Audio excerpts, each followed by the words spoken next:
नमस्कार दोस्तों, welcome back to my channel. और अब वक्त हो चला है एक चैनलिंग सेशन का और मुझे ऐसा लगता है कि काफ़ी सारे डाउनलोड्स आ चुके हैं, मगर समय की वजह से कई दफ़े ऐसा होता है कि हम सारे डाउनलोड्स इमीडिएटली नहीं दे पाते।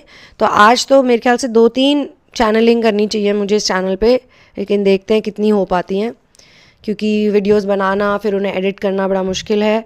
और दूसरा दोस्तों, मैं कोई भी काम सब्सक्राइबर्स, लाइक्स और व्यूज़ के लिए नहीं करती हूँ। मुझे बेकार में फालतू में बोलना बिल्कुल भी पसंद नहीं है। कुछ भी बोलते रहते हैं लोग, बस सबको एक टिपिकल, मैंने देखा सारे टैरो कार्ड रीडर्स और सारे एनर्जी हीलर्स बस एक ही काम कर रहे हैं, एक ही तरह की बातें कर रहे हैं सबके सब, और कुछ भी बोल रहे हैं, मतलब कुछ भी।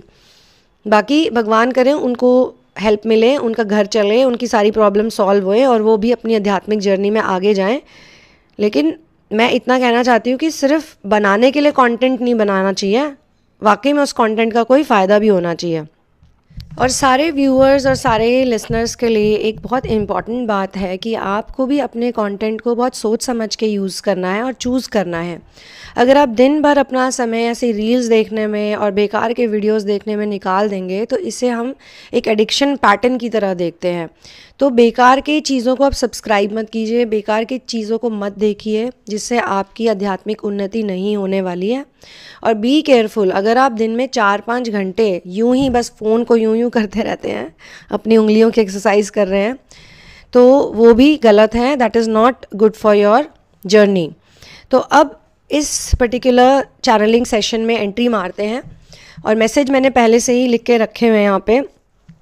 सबसे पहला मैसेज आया है उन लोगों के लिए जिनको मैं इस वक्त चैनल कर रही हूँ। बहुत इंटरेस्टिंग मैसेज आया है और आप ये कह सकते हो कि एक तरीके का कॉन्फर्मेशन है। तो कुछ ऐसे लोग हैं यहाँ पे जिनको may be in the past बहुत दुखों से गुज़रना पड़ा था, बहुत तकलीफ़ों से गुज़रना पड़ा था, और ऐसा इसलिए हुआ था उनके साथ क्योंकि वो लोगों को बहुत ज़्यादा खुश करने की कोशिश करते थे और उनको एक बहुत ऊंचे दर्जे पे बिठा देते थे, एक ऐसा ओहदा देते थे हर किसी को।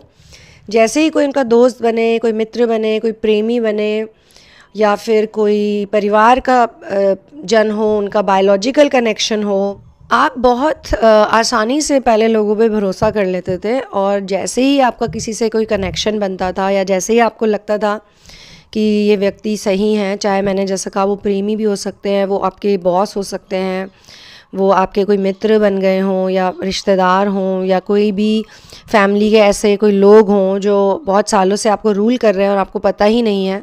क्योंकि मैं ये कंटेंट उन लोगों के लिए नहीं बना रही हूँ जिनके जीवन में हमेशा खुशियाँ ही खुशियाँ आई हों बचपन से, जिनको बहुत अच्छे परिवारजन मिले हों।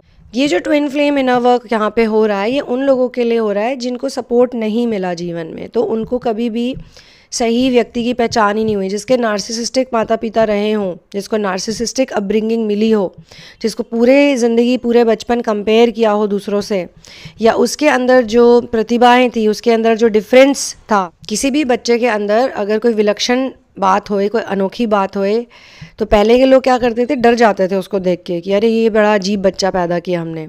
और जो वीक बच्चे होते थे या जिनको बहुत ज़्यादा लाड प्यार की ज़रूरत थी, उन पे ज़्यादा फोकस करते थे। माता पिता का फेवरेटिज्म दिखाना, हर बच्चे को समान दृष्टि से ना देखना, हर किसी को समान चीज़ें पर्याप्त मात्रा में ना देना, किसी को ज़्यादा प्यार करना, किसी को कम प्यार करना, किसी को उसके जेंडर की वजह से प्यार करना कि भाई बेटा है, जो कि इंडिया में तो बहुत ज़्यादा कॉमन है भाई, बहुत ज़्यादा। और इसकी वजह से आज तक लोग दहेज मांग रहे हैं, ठीक है, आज तक लोग बेटे को बेच के बिज़नेस कर रहे हैं, और बेचते जिसको हैं वो तो उनके पास ही रहता है, उसके नाम पे जिसको ले आते हैं घर पे उसको टॉर्चर देते हैं।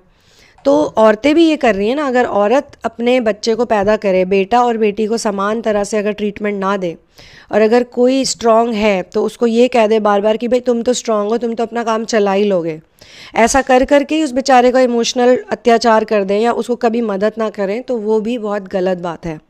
Narcissistic abuse twin flame journey का एक बहुत बड़ा पहलू है, और मैं आपको बताती हूँ क्यों ऐसा है। क्योंकि नार्सिसिस्टिक अपब्रिंगिंग की वजह से ही बार बार आप नार्सिसिस्टिक पार्टनर्स को अट्रैक्ट करते रहते हैं। जब तक आप इस प्रॉब्लम को अपने जीवन से निकाल के बाहर नहीं फेंकेंगे, तब तक आप बार बार ऐसे ही प्रेमी और ऐसे ही पार्टनर्स अट्रैक्ट करते रहोगे जो भी बहुत सेल्फिश होंगे, जो आपको हमेशा यूज़ करेंगे, आपको बेवकूफ़ बनाएंगे, बहुत ज़्यादा मैनिपुलेशन करेंगे, बातें तो बहुत बड़ी बड़ी करेंगे, दिखेंगे बहुत अच्छे, इमेज बड़ी अच्छी होगी, लेकिन अंदर से वो सिर्फ़ और सिर्फ आपको एक प्यादे की तरह, एक मोहरे की तरह चलते रहेंगे, बस चालें ही चलते रहते हैं ऐसे लोग। क्योंकि ऐसे लोगों को एक मानसिक प्रॉब्लम है और इस वक्त हमारे प्लैनेट पे ये वाली बीमारी सबसे ज़्यादा फैली हुई है और अधिकतर लोगों को है। और इसी वजह से सोशल मीडिया पे आप देखिए, शुरुआत पे ही मैंने ये बात बोली अभी, सिर्फ लोग व्यूज़ और लाइक्स और सब्सक्राइबर्स और नंबर्स ही देखते हैं। अच्छा, फलाने के इतने फॉलोवर्स हैं। ये फॉलोवर शब्द बहुत ख़तरनाक है, ये फ़ैन शब्द बहुत ख़तरनाक है। अब इस जर्नी में जो है वो शायद ये बात समझ लेंगे, हो सकता है अगर उनकी आध्यात्मिक उन्नति हो चुकी है। इसलिए मुझे सब्सक्राइबर शब्द पसंद है, या मुझे पेट्रियन शब्द पसंद है, मुझे फ्रेंड शब्द पसंद है, लेकिन फॉलोवर शब्द बिल्कुल पसंद नहीं है। नार्सिसिस्टिक लोगों को अपने पीछे दूसरों को घुमाने में बहुत मज़ा आता है, दूसरों से अपना काम करवाना, खुद आराम से एक कोने में बैठे रहना और सबसे काम करवाना, खुद कुछ ना करना। वैसे तो ये गुण भी है, ये क्वालिटी भी है बहुत अच्छी, लेकिन कभी कभी ये आध्यात्मिकता में अच्छी नहीं रहती, काम नहीं आती है। क्योंकि आध्यात्मिक जर्नी ऐसी है कि इसमें आपको थोड़ा बहुत अपनी तरफ से पुरुषार्थ करना ही पड़ता है। वैसे तो कहते हैं कि भगवान की ग्रेस हुई है, लेकिन भगवान की ग्रेस भी तो इनोसेंट लोगों पे होगी, प्योर लोगों पे होगी, लालची घमंडी पाखंडियों पे थोड़े ना होएगी, एक्टिंग करने वालों पे थोड़े ना होएगी। तो इस वक्त मैं जिसकी चैनलिंग कर रही हूँ वो व्यक्ति बहुत ही इनोसेंट प्योर सोल है कोई, लेकिन उनकी तकलीफ़ ये थी कि वो हमेशा दूसरों को ना ऐसा ओहदा दे देते थे, ऐसा प्लेस दे देते थे कि भगवान के बराबर बना देते थे लोगों को, कि तुम रब से भी ज़्यादा ज़रूरी हो, तुम रब हो हमारे, तुम भगवान हो हमारे, और उनकी पूजा ही करने लग जाते थे, उनको फॉलो ही करने लग जाते थे। आप किसी को सब्सक्राइब नहीं कर रहे हैं उनकी आइडियोलॉजी को, कि आपने उनको फॉलो ही करना शुरू कर दिया, लेकिन कहीं ना कहीं इसमें आपकी गलती नहीं है, ये आपकी अपब्रिंगिंग ही कुछ ऐसी हुई थी, या आपने ऐसे टेम्पलेट में जानबूझ के जन्म लिया था, आपका जन्म ही ऐसे स्थान में हुआ ताकि आपको पृथ्वी पे होने वाली इस अजीबोगरीब बीमारी के बारे में ढंग से पता चले, डिटेल में पता चले। कोई भी अगर आपसे प्यार करेगा तो वो आपके बारे में हमेशा बेस्ट चाहेगा, वो आपको फंसा के नहीं रखेगा या वो आपको यूज़ नहीं करेगा। तो इस चैनलिंग में मुझे यही दिखाया जा रहा है कि पहले जिस व्यक्ति की मैं चैनलिंग कर रही हूँ, जिसकी एनर्जी मैं रीड कर रही हूँ, जो और भी अपने जैसे लोगों को रिप्रेजेंट कर रहे हैं इस वक्त, उन लोगों ने अब प्यार का असली मतलब सीख लिया है। उनको पता चल गया कि लव क्या होता है। लव में इतनी सेल्फिशनेस नहीं होती है, लव में कोई गिव एंड टेक नहीं होता है। और इनको तो सारे ही ऐसे लोग मिले ज़िंदगी में जो बस आपसे या इनसे पूरी उम्मीद ही लगाते हैं कि ये दो वो दो, शारीरिक रूप से मुझे सेटिस्फाई करो, फाइनेंशियल रूप से मुझे सेटिस्फाई करो, मेरे सामने एक दरवाजे के बाहर जो डोर मैट होता है वो बन के रह जाओ। जब इनको ये डोर मैट वाली फीलिंग बहुत ज़्यादा हुई, तब इन्होंने डिसाइड कर लिया कि बस अब आगे से मैं ऐसा कुछ नहीं करूँगा या करूँगी। इन्होंने अपनी जो शक्ति दूसरों को दे दी थी, खुद ही दी थी, लेकिन अब उनको समझ में आ गया है कि अपनी शक्ति इस तरह से किसी और को कभी भी नहीं देनी चाहिए, क्योंकि प्यार जो होता है उसमें गिव ही होता है, वो वन वे ट्रैफिक होता है। मैं जिनकी अभी चैनलिंग कर रही हूँ उनकी इंट्यूशन पावर शुरू से ही बहुत स्ट्रॉन्ग रही है, लेकिन प्रोग्रामिंग की वजह से, सांसारिक प्रोग्रामिंग की वजह से, और जो इस तरह के का अपब्रिंगिंग उनको मिला जहाँ पे उनको बहुत निगलेक्ट किया गया, उनको इग्नोर किया गया, या उनको सही प्यार नहीं मिला, उनको सही टच भी नहीं मिला, उनकी तरफ ज़्यादा ध्यान नहीं दिया गया, इस वजह से उनकी एनर्जी ऐसी बन गई कि उन्होंने ऐसे ही लोगों को जीवन भर अट्रैक्ट किया अलग अलग रूप में। लेकिन सिर्फ एक लेसन के लिए ये हुआ था, ताकि उनको समझ में आ सके, उनको अनुभव के साथ पता चले कि असली प्यार क्या है। अब जो उनकी एनर्जी है वो इस तरह की है कि वो खुद को देख सकते हैं, वो खुद को बहुत ज़्यादा जान चुके हैं, और वो लोगों की एनर्जी को भी बहुत अच्छे से पढ़ पाते हैं। पहले इंट्यूटिवली स्ट्रांग थे, लेकिन कॉन्फिडेंस नहीं था, सोलर प्लेक्सस वीक था उनका। अब उनका मेरे ख्याल से नाम सिमरन करके, या भगवान को समर्पित होने के बाद, या मास्टर को समर्पित होने के बाद कुछ ऐसा कोई चमत्कार उनको भी फील हो रहा है कि उनकी लाइफ बदल गई है। उन्होंने पहले की तरह अपनी इंट्यूशन को इग्नोर करना बंद कर दिया है। अब वो अपनी इंट्यूशन को सुनते हैं, उसकी तरफ तवज्जो देते हैं। और कई बार देखिए ऐसा भी होता है कि हमारी इंट्यूशन हमें कुछ गलत चीज़ें भी बताती हैं, कुछ पेनफुल चीज़ों का भी आभास दिलाती हैं, लेकिन जो होना है वो तो होना ही है। इंट्यूशन को हमें ऐसे भी यूज़ करना चाहिए कि हमारे को किसी से मिल के अगर क्लियरली फील नहीं हो रही कोई चीज़, क्लियर लव नहीं दिख रहा, या वो कुछ सीक्रेट रख रहे हैं, या वो हमको एक सीक्रेट की तरह रख रहे हैं, या कोई भी ऐसी बात जो आपको टोटली क्लियर नहीं हो रही, फील नहीं हो रही है, तो इंट्यूशन की मदद से आप उन चीज़ों से या उन लोगों से थोड़ा सा दूर हट सकते हैं और अपनी इनर वर्क पे ज़्यादा ध्यान दे सकते हैं। इस वक्त मुझे ये फील हो रहा है कि आप एक एम्पैथेटिक एनर्जी में आ चुके हो पहले के मुकाबले। पहले आपके अंदर नार्सिसिस्टिक एनर्जी भी थी, क्योंकि जब भी कोई नार्सिसिस्ट किसी को रेज़ करते हैं तो वो उनको बहुत अच्छी तरीके से कोच करते हैं, उनको बहुत अच्छी तरीके से ट्रेन करते हैं गुलाम बनने के लिए, पीपल प्लीज़र बनने के लिए। तो वो बच्चा जब बड़ा होता है तो वो केवल उसी नार्सिसिस्ट की गुलामी करता है, और जो वो नार्सिसिस्ट उसको बोलता है, उसको कहता है या कहती है, वो उसको बिल्कुल पत्थर की लकीर की तरह मान लेता है।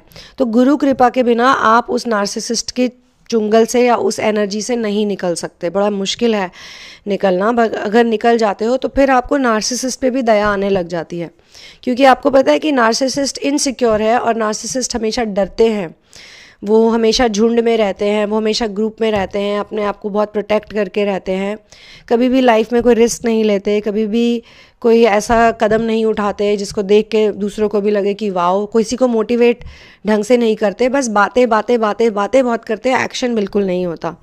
और ऐसे ही लोगों को आपने अट्रैक्ट किया जिन्होंने बातें तो आपसे बहुत मीठी मीठी करी, बहुत प्यार भरी बातें करी, आई लव यू बोला, मैं तुम्हारे लिए चांद सितारे तोड़ दूंगा या तोड़ दूंगी, मैं तुम्हारे दुनिया से लड़ जाऊंगा या लड़ जाऊंगी, और अपने ही मम्मी पापा को समझाने में उनकी हवा निकल जाती थी। मैं तुम्हारे लिए ये ला दूंगा वो ला दूंगा, और 4 पैसे तुमको देने में उनकी टेंशन आ जाती थी। तो कभी स्टैंड नहीं लेते ऐसे लोग। तो धीरे धीरे आपको समझ में आता है कि मैं ऐसे कातर लोगों से, ऐसे कायर लोगों से प्यार नहीं करना चाहता या करना चाहती।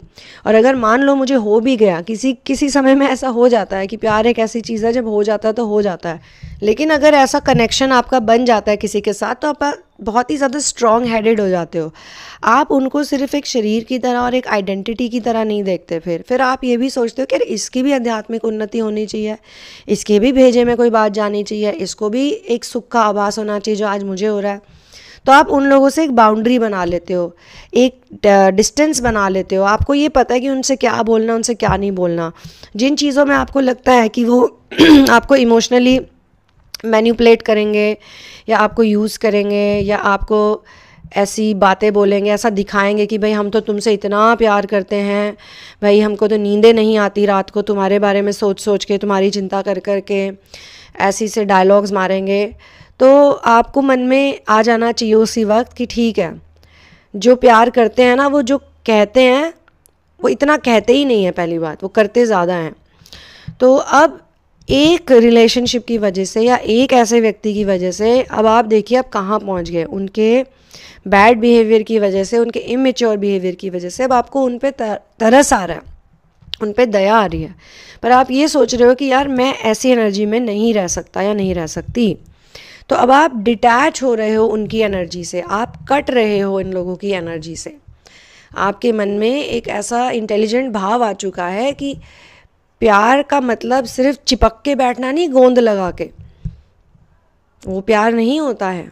अगर ऐसी बात होती तो राधा कृष्ण भी शादी कर लेते, राम सीता भी शादी करके कभी अलग ही नहीं होते। जितना वक्त श्री राम सीता को कुदरतन मिला उन्होंने साथ में बिताया, और लेकिन जब मिशन वर्क को करने की बारी हुई और अपने कर्तव्यों को निभाने की, या फिर जो भी उनका उस वक्त ड्यूटी रही थी उसको निभाने की बारी रही, तो फिर उन्होंने कहा कि ठीक है कोई बात नहीं, मैं इसी ऑप्शन को चूज़ करूँगा।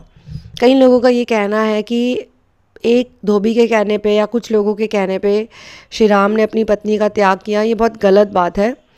लेकिन मैं यहाँ पे कहना चाहती हूँ कि सिर्फ एक इंसान नहीं बोल रहा था ऐसा, काफ़ी लोग बोलते थे, खुसर पुसर होती थी। धोबी का चैप्टर बिल्कुल स्पॉटलाइट में आ गया था, और उनके जो पर्सनल गुप्तचर थे, जो डायरेक्ट गुप्तचर थे श्री राम के, जो श्री राम के साथ ही जाते थे रातों को वेश बदल बदल के, उनको भी ये बात पता चली थी। और फिर ये सिचुएशन बहुत बड़ी हो गई थी, क्योंकि उस धोबी ने अपनी पत्नी का त्याग कर दिया था जो कि प्रेग्नेंट थी, और बहुत लांछन लगाए थे। तो उसकी पत्नी ने रोते हुए कहा था कि मेरे साथ ऐसा क्यों कर रहे हो, मेरे साथ ऐसा मत करो। तो धीरे धीरे श्री राम को कुछ समय से ये फील होने लग गया था कि लोग, मेरी प्रजा मेरे पर्सनल रिलेशनशिप से खुश नहीं है, जिसकी वजह से मैं as a Raja, as a शासक, और इनका मैं सब कुछ हूँ, मैं अपनी ड्यूटी नहीं पूरी कर पा रहा हूँ। तो अगर इन लोगों को ऐसा लगता है, मैं तो पब्लिक सर्वेंट हूँ, इन लोगों को अगर ऐसा लगता है कि मैं पर्सनल रिलेशनशिप को एंजॉय कर रहा हूँ और मेरी कोई ड्यूटी नहीं है, कोई कर्म नहीं है, कोई भी मेरी कमिटमेंट नहीं है, तो मैं अपने ही पर्सनल सुख से खुद को वंचित कर देता हूँ। ये उनका रीज़न था। तो अब आपको ये समझना है कि क्या जब वो एक दूसरे से अलग हुए तो क्या उनका प्यार ख़त्म हो गया? क्या उन्होंने एक दूसरे के बारे में सोचना बंद कर दिया? क्या वो एक दूसरे के पति पत्नी नहीं रहे? क्या उनकी कमिटमेंट ख़त्म हो गई? ऐसा कुछ भी नहीं हुआ। रोज़ रात को श्री राम ने ज़मीन पे सोना शुरू कर दिया, बस बिस्तर ही छोड़ दिया, ये कह के कि जब मेरी सीता ज़मीन पे सो रही होगी तो मुझे भी ज़मीन पे सोना है। क्योंकि उनको भी खबर मिल गई थी। मुझे तो ऐसा लगता है, जो मेरी इंट्यूशन कहती है, जो मेरा थॉट कहता है, कि जब उन्होंने सीता को एक्साइल दिया था तो उन्होंने शायद यही सोचा होगा कि सीता अपने पिता के पास चली जाएंगी, मगर ऐसा नहीं हुआ। पत्नी का उन्होंने, जो पत्नी के रिलेशनशिप का उन्होंने उस पर्सनल सुख का त्याग किया था, और एक कोई सज़ा के तौर पे एक्साइल नहीं दिया था। ये कह के कहा था कि अभी उनको तो वैसे आश्रम जाना ही था। जब ये कहानी है, कहानी में ऐसा था, ऐसा लिखा हुआ था, और कहानी में डिस्क्रिपेंसीज भी हैं, मैं मानती हूँ, कहीं कहीं पे कुछ और लिखा है, कहीं पे कुछ और लिखा है।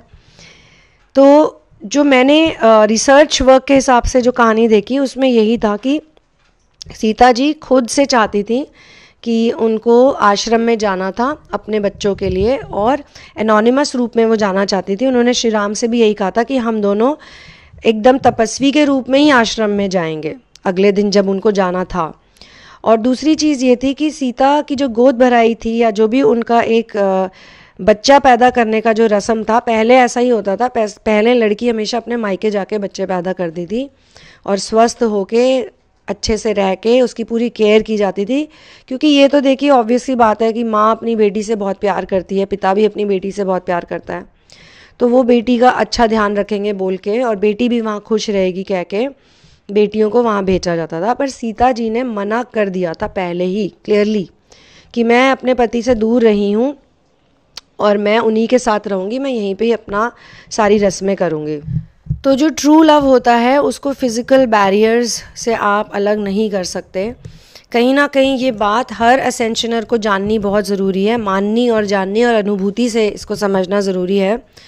और कहीं ना कहीं क्वेश्चन करना भी ज़रूरी है कि जो लोग आपसे कहते हैं कि हम आपसे इतना प्यार करते हैं, प्यार करते हैं, प्यार करते हैं, वो वाकई में प्यार करते हैं या नहीं करते हैं, या फिर वाकई में उनकी पर्सनालिटी कैसी है, उनका नेचर कैसा है। अगर आप बहुत सेल्फिश लोगों के साथ रहते हो, ज़िंदगी भर रहते हुए आए हो, तो आप देखना वो सिर्फ अपना ही सोचते हैं, वो किसी और का नहीं सोचते। सीता जी ने श्री राम के प्रति कभी कोई नाराज़गी नहीं दिखाई, क्योंकि वो ये जानती थी कि जो ये कदम मेरे पति ने लिया है वो अपने किसी सुख के लिए नहीं लिया। ये कदम उन्होंने केवल और केवल प्रजा के सुख के लिए, प्रजा के लिए लिया है। इतने निस्वार्थ थे श्री राम ये सोच के, और इतने इनोसेंट भी थे, इतने दुखी हुए ये सोच के भी सीता जी ने डिसाइड किया कि मैं आश्रम में ही रहूँगी, क्योंकि आश्रम की लाइफ ही मेरे बच्चों के लिए, मेरे होने वाले पुत्र के लिए या पुत्री के लिए, तब तो पता नहीं था, संतान के लिए बेस्ट लाइफ रहेगी, क्योंकि यहाँ पे वो असेंशन सीख सकेगा। सीता जी खुद एक असेंशनर थी, खुद एक तपस्विनी थी, तो उनको भी यही चाहिए था कि उनकी आने वाली संतान में ये सारे गुण हों। और पहले की माताओं का मैं आपको बता देती हूँ, पहले की जो माताएं होती थी वो आजकल की मॉडर्न माँओं जैसी नहीं होती। जितना भी इस वक्त दुनिया में नार्सिसिज्म फैला हुआ है, जितना भी हाहाकार मचा हुआ है, मेंटल हेल्थ इश्यूज़ है, वो इसीलिए है कि बच्चों को एक अच्छी लविंग और एकदम निस्वार्थ अपब्रिंगिंग नहीं मिलती है। और पेरेंट्स को भी सिर्फ अपनी ही पड़ी होती है, बस अपनी ही, वो मेरे बच्चे ऐसे करें तो मेरा नाम होगा, मतलब वो उनकी ईगो उनके बच्चों से जुड़ी हुई है। बेसिकली। और अगेन मैं ये कहना चाहती हूँ कि हर माता पिता ऐसे नहीं है। और दूसरी बात मैं आपको कहना चाहती हूँ कि आपको भी उनको माफ़ करना आना चाहिए, क्योंकि वो भी प्रोग्राम्ड हैं उनके माता पिता से, और उनके माता पिता प्रोग्राम्ड हैं उनके माता पिता से। ये एक विशियस साइकिल है, ये एक लूप है। इसी को कहते हैं जनरेशनल कर्स, और इसी को कहते हैं एंसेस्ट्रल कर्स, जिसको हर ट्विन फ्लेम को अपनी जर्नी में, हर असेंशनर को अपनी जर्नी में इसको ठीक करना है। इस वजह से जो आपको घाव मिले हैं, जो आपको प्रेम नहीं मिला, उसको हील करना है।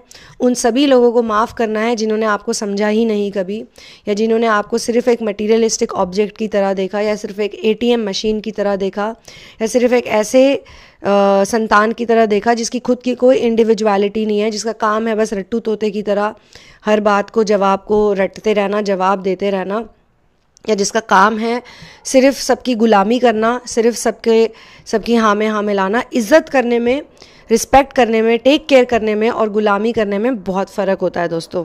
इसी गुलाम बनाने वाले प्यार से आपको बाहर निकलना है। खुद को इतना ट्रेन करना है, खुद को इतना सशक्त करना है कि आप इस गुलाम करने वाले, इस वीक करने वाले प्यार से जल्दी बाहर निकले और सच्चे प्यार की पहचान कर सकें, जो कि इस चैनलिंग में मुझे दिखाया जा रहा है। जिनकी भी मैं चैनलिंग कर रही हूँ वो डिटैच हो चुके हैं ऐसे नार्सिसिस्टिक लोगों से, डिटैच हो चुके हैं ऐसे लोगों से जो उनको सिर्फ यूज़ करते हैं या उनको सिर्फ एक डोरमैट की तरह ट्रीट करते हैं। उनके किसी भी इमोशन की उनको नहीं पड़ी, खुद की तो हर इच्छाएं पूरी होनी चाहिए, खुद की तो हर बात मानी जाए, खुद की तो हर चीज़, उनका सपना, उनकी डिज़ायर, उनकी फैमिली, और आपकी कुछ नहीं, आपकी कोई डिज़ायर नहीं, आपकी कोई खुशियाँ नहीं, आपके कोई ड्रीम्स नहीं, आपके कोई होप्स नहीं। और ये भी देखा जाता है कि असेंशन जर्नी में जो लोग होते हैं उनकी डिज़ायर और लोगों से कम ही होती है, लेकिन उनकी स्पिरिचुअलिटी बहुत स्ट्रांग होती है। तो कई दफ़े जो ये सांसारिक मटीरियलिस्टिक लोग हैं, नार्सिसिस्ट हैं, ये बहुत ज़्यादा एक तरह से उपद्रव मचाते हैं कि भाई तुम है ना हमारे ही हिसाब से चलो, तुम अपनी आध्यात्मिकता को मार दो, तुम अपनी आध्यात्मिकता को भूल जाओ, ये सब मत करो, इससे हमें एम्बैरेसमेंट होती है, इससे हमें शर्म आती है। तो समझ में नहीं आता कि ये लोग क्या चाहते हैं आखिर। ये किसी को अच्छा बनने नहीं देना चाहते, किसी से अच्छे काम ना होए ये नहीं चाहते। तो इस एनर्जी को आपने अंडरस्टैंड किया है, आपने इससे अपने आप को डिटैच किया है। ऐसा भी हो सकता है कि इसके बाद जब आप इस एनर्जी से डिटैच होए तो 2-3 चीज़ें हो सकती है। या तो जिनकी नार्सिसिस्टिक एनर्जी इतनी हाई नहीं है वो शायद आपसे सुधर जाएं, या आपकी रिस्पेक्ट करने लगे, आपके बारे में फालतू ना बोले। कोशिश तो वो करेंगे ही आपको नीचा दिखाने की, क्योंकि वो आपसे जल रहे हैं। देखिए उनकी आध्यात्मिक उन्नति नहीं हुई है, आपकी हुई है, ठीक है। लेकिन अब आपको उनकी बातों से कोई फ़र्क नहीं पड़ेगा। वो चाहे आपके बारे में कुछ भी बोलें, कुछ भी सोचें, आप रिएक्ट नहीं करोगे, क्योंकि आप इमोशनल रूप पे उनसे इतने ज़्यादा कोडिपेंडेंट नहीं रहोगे। दूसरी बात ये है कि इसके बाद ये भी हो सकता है कि आप ही के जीवन में कोई ऐसे लोग आने लग जाएं, आपके दोस्त बन जाएं, आपके कोई पार्टनर मिल जाएं आपको, या आपको बिज़नेस में कोई साथ देने वाले मिल जाए, आपके मिशन वर्क में साथ देने वाले मिल जाए। कुछ ऐसे लोग आपको मिल जाएंगे जो कि आपको समझेंगे, आपको जानेंगे, जो आपकी आध्यात्मिकता का और आपकी गुणों का जो आदर करेंगे, और आपके ऊपर कोई बेकार की एक्सपेक्टेशन नहीं रखेंगे। एकदम ही कहते हैं ना, एक नॉन इंसानी लेवल की एक्सपेक्टेशन कई बार लोग रखते हैं लोगों से, दूसरों से। वो ऐसा कुछ भी नहीं आपको कहेंगे कि आप ये करो, वो करो, मेरी खातिर ऐसे बन जाओ, वैसे बन जाओ। आपको भी वो उतना ही अच्छे से ट्रीट करेंगे जितना वो खुद को करते हैं। पर ऐसे लोग आपको तभी मिलेंगे जब आप सच्चे प्यार को समझोगे और उसकी एक एम्बॉडीमेंट बन जाओगे। वैसे इस चैनलिंग में मुझे यही दिखाया जा रहा है कि ऐसा ही हो रहा है इस व्यक्ति के साथ। तो उनके जीवन में अच्छे लोग आ रहे हैं, उनके जीवन में ट्रू लव आ रहा है, उनकी जो एनर्जी है वो काफ़ी और स्ट्रॉन्ग हो गई है, काफ़ी अवेकन हो गई है, और उनके चक्रास अलाइन हो रहे हैं। उनकी जो ईदा और पिंगला नाड़ी है उसमें एनर्जी जा रही है, उनकी नाड़ियाँ पहले से ज़्यादा बेटर फंक्शन कर रही हैं। और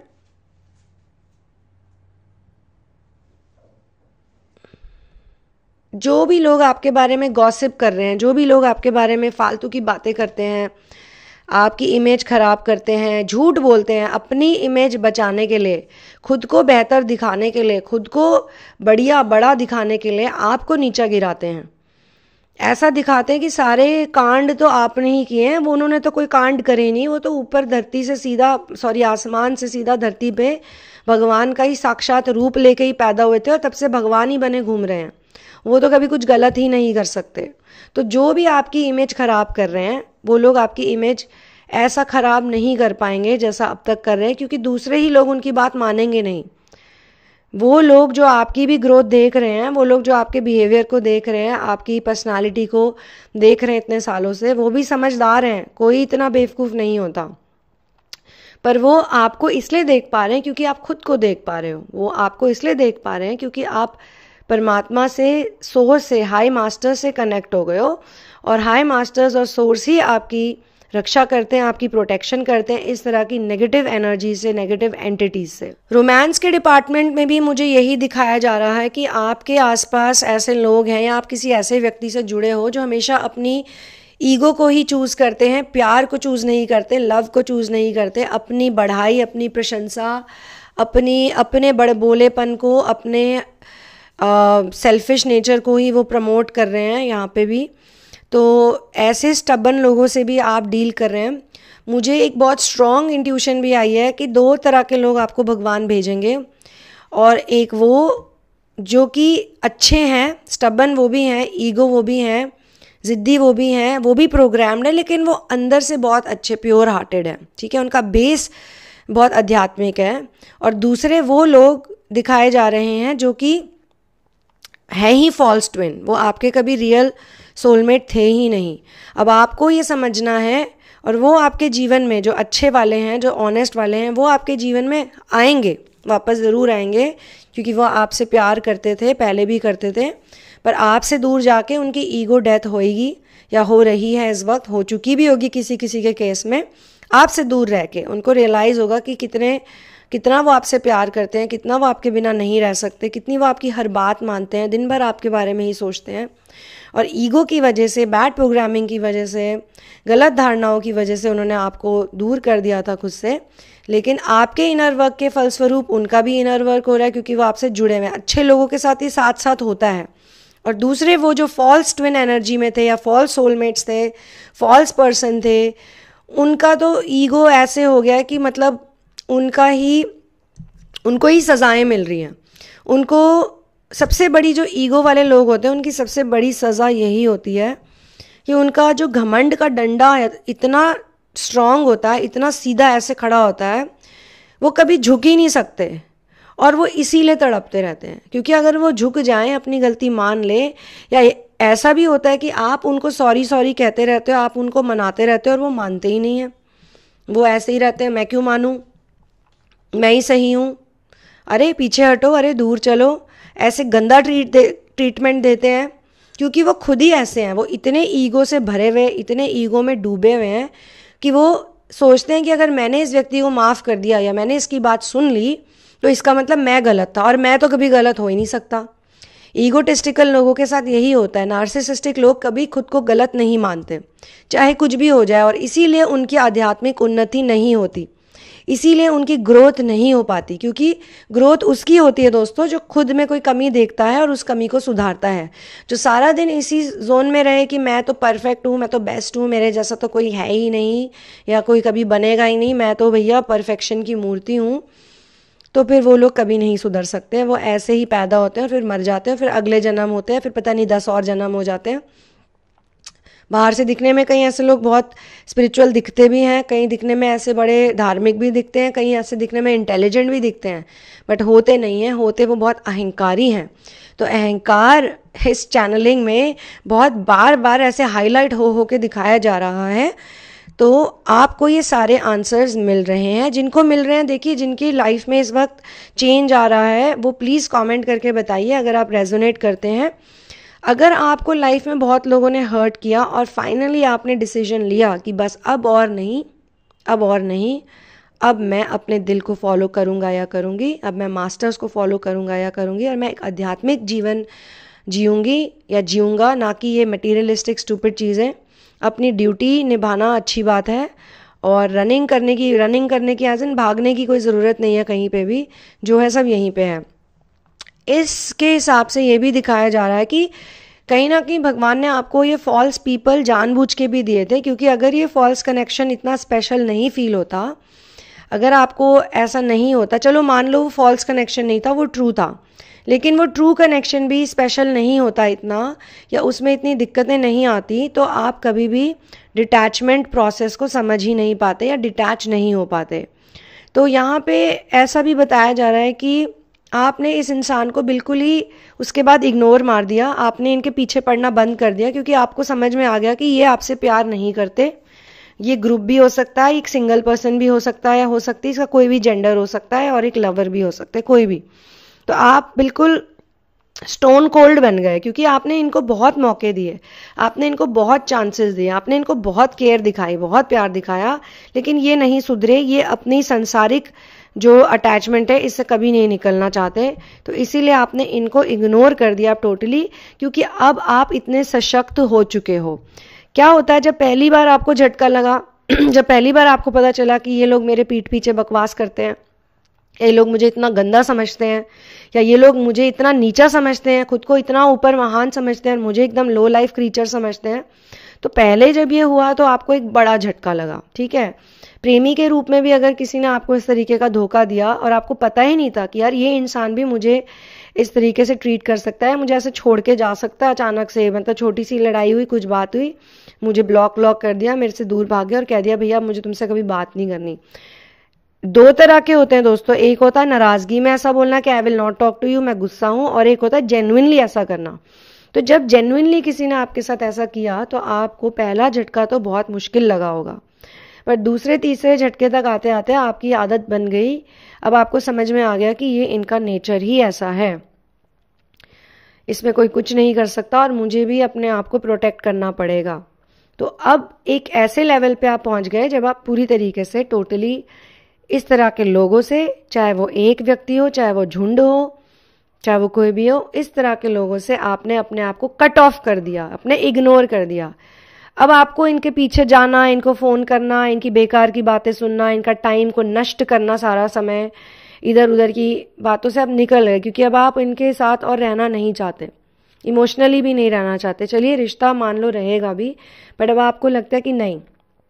कुछ ऐसे लोग भी मुझे इस चैनलिंग में दिखाए जा रहे हैं जिनके बारे में मैं ज़रूर बोलना चाहती हूँ। कुछ ऐसे लोग दिखाए जा रहे हैं जो आपको यूज़ कर रहे हैं, सिर्फ वो आपके हितैषी नहीं है, वो आपके मित्र नहीं है, वो सिर्फ यूज़ कर रहे हैं। वो अगर आपको फ़ोन भी करते हैं, वो आपसे मिलते भी हैं, वो आपके साथ घूमने भी जाते हैं, वो सिर्फ तब करते हैं जब उनको लगता है कि इस इंसान से मुझे कोई फ़ायदा है। जब कोई काम होता है, जब कोई मतलब पूरा करना होता है, तभी उनको आपकी याद आती है। आगे पीछे उनको कभी आपकी याद नहीं आती, ना वो आपके को कोई अच्छी बात बोलते हैं। जब बात करते हैं अपनी ही तारीफ करते रहते हैं, अपना ही ढोल पीटते रहते हैं, अपना ही ट्रम्पेट बजाते रहते हैं।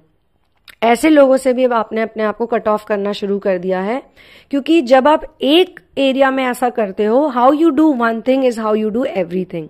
जब एक एरिया में इतना बड़ा चेंज आता है तो वो धीरे धीरे हर डिपार्टमेंट में फैलने लग जाता है। फिर चाहे वो लवर्स हो, फिर वो रिलेशनशिप हो, फिर चाहे प्रोफेशन हो, फिर चाहे वो पड़ोसी अड़ोसी हो, फिर चाहे वो जो भी हो, आपके कोई ग्रुप्स हो, कहीं आप ज्वाइन कर रखे हो, किसी चीज में आप जुड़े हो, किसी चीज के मेंबर हो, या जो भी सोशल वर्क आप कर रहे हो, आप कहीं भी हो, आप हर डिपार्टमेंट में और हर एरिया में इस तरह के इंसान बन गए हो जो अपने आप पे फोकस करते हैं, अपना समय नष्ट नहीं करते हैं। और अब इस वजह से अब आप उन्हीं लोगों के साथ रहते हो जो आपको जेन्युइन लगते हैं, जिनके साथ आपकी स्पॉन्टेनियस मीटिंग्स होती हैं। ये बहुत हाई लेवल है दोस्तों, ये आध्यात्मिकता का बहुत हाई लेवल है। और अगर आपके साथ ये हो रहा है, अगर आपने डिसीजन भी ले लिया है सिर्फ, तो भी आप आगे बढ़ोगे, क्योंकि डिसीजन ही वो एक ऐसी चीज है जिससे आगे सारी चीजें बदल जाती हैं। ठीक है, तो ये सब होना जरूरी था, ये स्पिरिचुअल लेसन आपको मिलना जरूरी था, ताकि आप अपने स्पिरिचुअल गिफ्ट को पहचान सके, अपनी इंट्यूशन पावर को पहचान सके, या अगर कोई और साइकिक एबिलिटी, कोई और साइकिक गिफ्ट आपके अंदर हो, या कोई और बहुत अच्छा व्यवसायिक गिफ्ट आपके अंदर हो, कोई बिजनेस स्किल हो, कोई टैलेंट हो, कोई भी ऐसी अच्छी चीज हो। भगवान चाहते थे मास्टर्स चाहते थे कि आप अपने उस गिफ्ट से कनेक्ट हो सकें, उस गिफ्ट के पास जा सकें, उसके क्लोज हो सकें। ठीक है, तो ये एक कह सकते हैं कि इटर्नल लेसन आपको मिला है, लाइफ लॉन्ग लेसन मिला है, जो एक बार अब आपके डीएनए सिस्टम में सेट हो गया, फिट हो गया, तो ये अब आपकी लाइफ से कभी नहीं जाएगा। तो चलिए दोस्तों, इसी बात पे इस चैनलिंग को यहाँ पे क्लोज करते हैं। बहुत अच्छा लगा मुझे इस चैनलिंग को शेयर करके, और जिसके साथ भी ये हो रहा है, many many congratulations to you. भगवान करे आप और आगे जाएं, सोर्स की मर्जी होएगी तो आप ज़रूर जाएंगे। लेकिन अब मेरे ख्याल से ये पॉइंट यहाँ पे अब आपके अंदर अगर आ गया है, और इससे पहले आप रनर चेजर डायनामिक में थे अगर, तो अब आप सरेंडर स्टेज में बहुत अच्छी तरीके से रम जाओगे, बहुत अच्छी तरह से घुस जाओगे, और फिर आपको मज़ा आएगा। इनर वर्क का असली मज़ा तो सरेंडर के बाद ही आता है, उससे पहले तो मुश्किलें आती हैं बहुत ज़्यादा। So thank you so much for being here with me. One love and peace out and जय श्री राम।